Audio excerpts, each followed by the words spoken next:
All right, hello everyone and anyone who might find this useful. My name is David Layton, and this is the Food Service Distribution Podcast. This is episode 2. This is a new concept I'm trying out here, and today is February 21st, 2020. First, I'm going to be recording this on just my regular headphone microphone, so sorry if it sounds a little weird.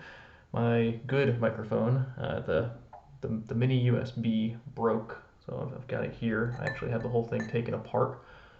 It's pretty pretty interesting. If you're watching the video, you can see the what would that be called? The board, circuit board. If you're just listening to this, I have a Yeti Blue microphone completely gutted, and I just bought a soldering kit. I'm going to try and fix this thing myself. Bought the parts, they're on the way, should be here Monday, and I'm going to give it a try. It was that or spend like $60 to get it fixed at the store, so we'll see. We'll see what happens there. All right, topic of discussion. Last night I got a phone call from a concerned customer of mine, actually an email, followed up with a phone call this morning about tomato pricing. So I wanted to jump on a call and discuss with our main tomato vendor, who's also a producer and grower, and just kind of see why the price of tomatoes has been so high. And if you are a restaurant owner or a manager who orders, who deals with distributors, you're probably asking the same thing. So without getting too granular, there's two basic reasons why. One is there are just not a lot of good tomatoes. So in this time of year, tomatoes are being produced massively. Probably 70% of the tomatoes that come into the United States or that are sold and consumed in the United States come from Mexico. The remainder come from Florida. There are some other areas, but those are the two big producers, big regions. Really harsh weather conditions in Mexico, specifically in Sonora and in Sinaloa. There are some other growing regions, but those are the most important, I should say. So between heavy rains and flooding and extreme cold and freezing temperatures, the crop has been damaged.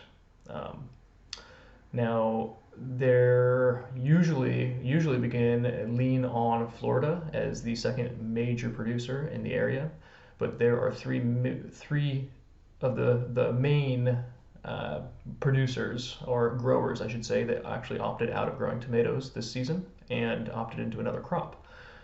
The reasons behind that are unclear, but they opted away from tomatoes. I think that typically this time of year, all tomatoes are coming from Mexico, and you only have so much land. So Florida growers decided to allocate their land to a different crop. Second reason, there's a tariff of, I'll just call it a tariff, it's an agreement of kinds that were created in 2019 as an addendum to an old agreement that was created in, I think, 1996.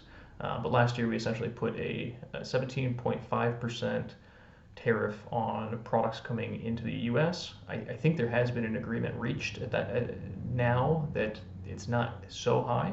I could be wrong on that. I don't think it is 17.5 across the board. I think it only affects certain specific types of tomatoes too.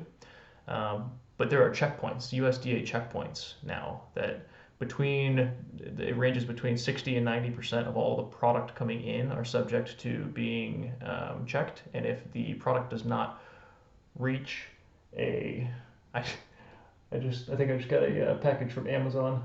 That's probably the little micro USB for my microphone. So who knows? Maybe I'll re-record this tonight with a good microphone. Anyways.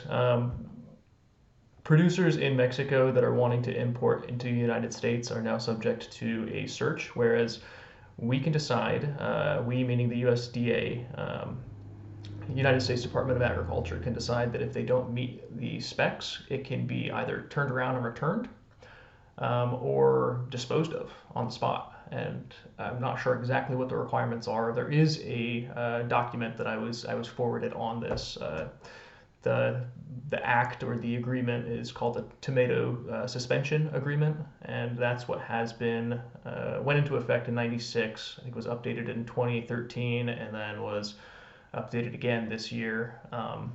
And this act and these tariffs from current administration are what led to a lot of producers in Mexico just saying, "Hey, we're not going into the states."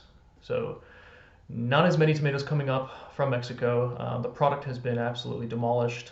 I don't know if I already said this, but the Sonora region that we usually rely on in the spring is the blooms froze recently. So the new tomatoes that are coming, a lot of them actually won't be produced.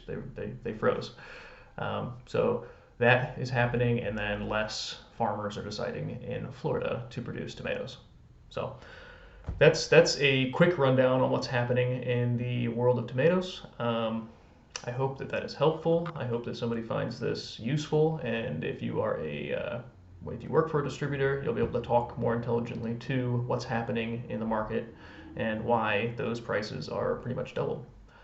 All right, thanks. Have an awesome weekend. Happy Friday. Get outside, go get some sunshine. I'm in Washington State, where it's the sunshine is as scarce as tomatoes. So I see a little bit peeking through. I'm gonna go throw my shoes on and go for a run. And yeah, have a good weekend. Bye, guys.